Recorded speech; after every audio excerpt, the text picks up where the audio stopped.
hora do mercado financeiro agora e o assunto em destaque é a alteração na regra do frete dos caminhoneiros. Quem vai trazer esse assunto é o Sami Dana. Boa tarde, bem-vindo, Sami. Boa tarde, Cláudia. Boa tarde a vocês que nos acompanham. O mercado financeiro no ar. Em meio à alta do diesel, o presidente Jair Bolsonaro alterou a regra sobre o piso do frete pago a caminhoneiros. Vamos direto a Brasília para mais informações com a repórter Luciana Verdolim. Boa tarde, Luciana. Conta essa história pra gente. Vai ter tabela de frete nova, é isso? E quais as bases dessa tabela? Seja bem-vinda. Obrigada, Sami. Boa tarde para você, boa tarde a todos. Olha, o que o governo está fazendo nesse momento?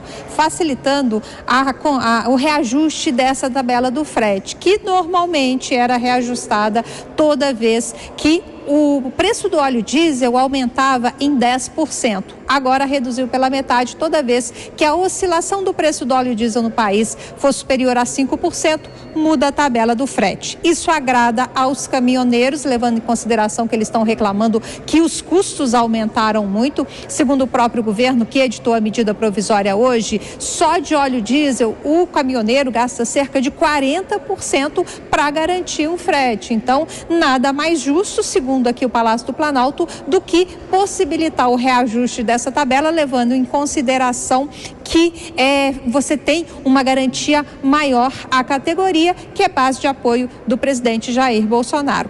Essa facilidade de reajuste, no entanto, vai impactar também os preços, porque toda vez que aumenta o frete, aumenta também o valor do produto que está sendo transportado no país. Então, é uma medida que, segundo o governo federal, vem para tirar aí do caminhoneiro o peso do aumento do óleo diesel, mas pode repercutir de forma negativa nos preços no país. A medida provisória assinada pelo presidente Jair Bolsonaro entra em vigor imediatamente, mas precisa ser aprovada pelo Congresso Nacional. Vale ressaltar, vale lembrar que essa tabela do frete foi criada apesar da chiadeira do setor produtivo logo depois da greve dos caminhoneiros, que realmente parou o país. Luciana, eu tenho uma pergunta. Essa tabela que será reajustada, o que tudo indica, é a tabela de piso do frete, correto? É dali para cima. Sim, mas os preços acima daquilo são livremente pactuados entre caminhoneiros e contratantes, salvo engano. É isso mesmo? É isso, o preço não é tabelado, não existe tabelamento do preço do frete no país. A grande reclamação dos caminhoneiros é que tinha prestador de serviço que cobrava muito baixo por um frete, o que acabava prejudicando toda a categoria. Por conta disso, foi criada essa tabela. Então, o governo, define aí um preço mínimo a ser cobrado por um frete dentro do território nacional. Essa negociação pode mudar de acordo com as condições, com o acordo, com a negociação do caminhoneiro com o empresário, com quem está contratando esse frete. É uma tabela que indica só o mínimo a ser cobrado para evitar que tenha gente aí oferecendo frete muito barato, preços fora do mercado. É a justificativa, pelo menos, que a gente escuta dos caminhoneiros. Muito obrigado, Luciana, pela sua participação. Bom, eu, como economista, não gosto de tabela de piso ou de teto. Sou a favor do livre mercado, sou um economista ortodoxo e bem liberal. Mas vamos mudar de assunto. O monitor do PIB da FGV aponta um crescimento econômico de 1,8% em março. Na comparação com março de 2021, a atividade econômica avançou 4,2%. Já no primeiro trimestre, o PIB cresceu 1,5% ante o quarto trimestre de 2021.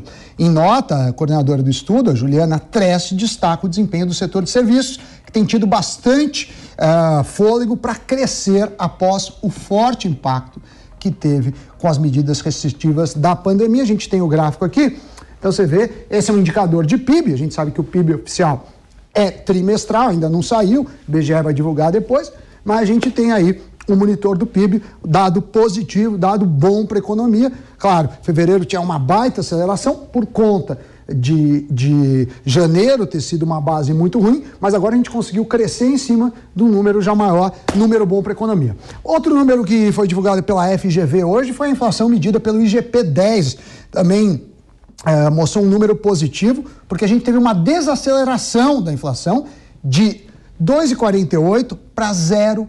10%. Com esse resultado, o indicador acumula alta de 7,73% no ano. Olha que legal, o mercado ele esperava 0,4% de inflação, veio 0,10%, 4 vezes menos. Aí a gente teve grandes recuos de commodities, dos preços do minério, do combustível e teve até deflação no caso da energia elétrica. Então aqui a gente tem o gráfico mês a mês, a gente vê essa forte desaceleração, então os preços estavam subindo a um ritmo muito maior. Em 12 meses a gente tem quase uma escadinha perfeita, né? Então vão saindo os meses maiores, então por exemplo, em maio de 2021, o IGP-10 ele acumulava 35,9%. Agora, o IGP-10 acumula nos 12 meses 12,1%. E a gente pediu à produção da Jovem Pan para ir para as ruas, perguntar qual que é a sensação de inflação, onde está pegando no bolso. Vamos conferir.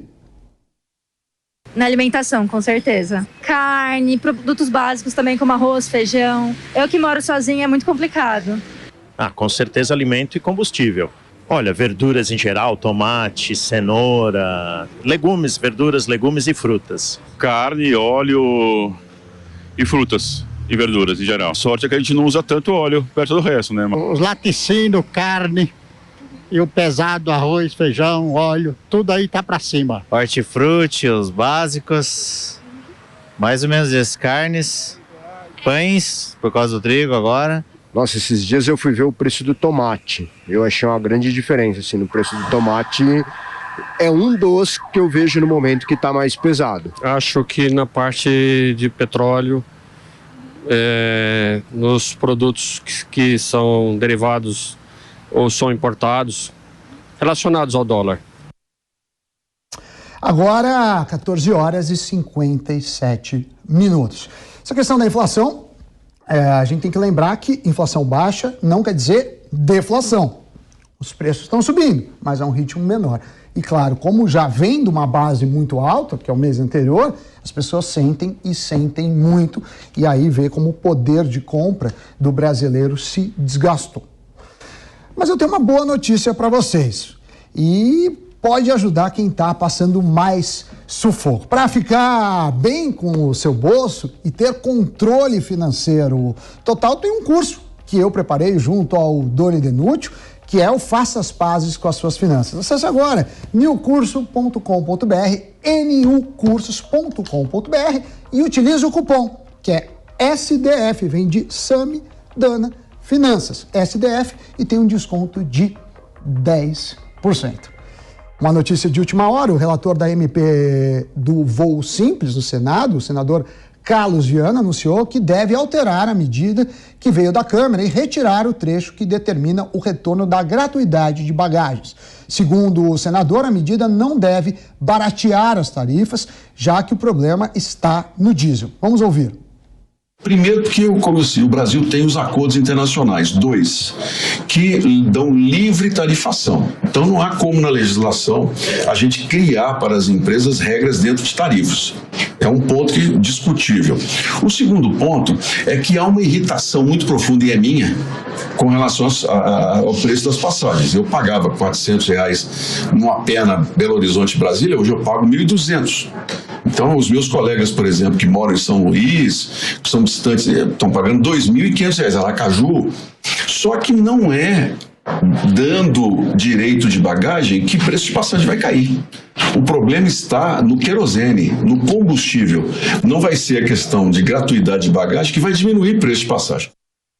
Em 2016, vai lembrar que a Agência Nacional de Aviação autorizou o início da cobrança de bagagens no Brasil com a justificativa de que a mudança iria aumentar a concorrência e diminuir os preços. Isso não aconteceu, mas eu digo, como economista, se não tivesse aprovado, os preços estariam ainda maiores, porque o querosene de aviação é o que mais pesa e isso aumentou no mercado.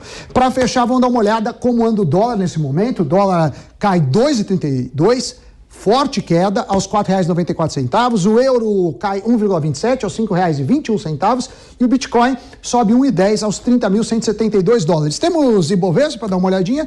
O Ibovespa tem um dia positivo, 0,57 de alta aos 108.849 pontos. Como vocês podem ver, abriu mais forte, foi perdendo força.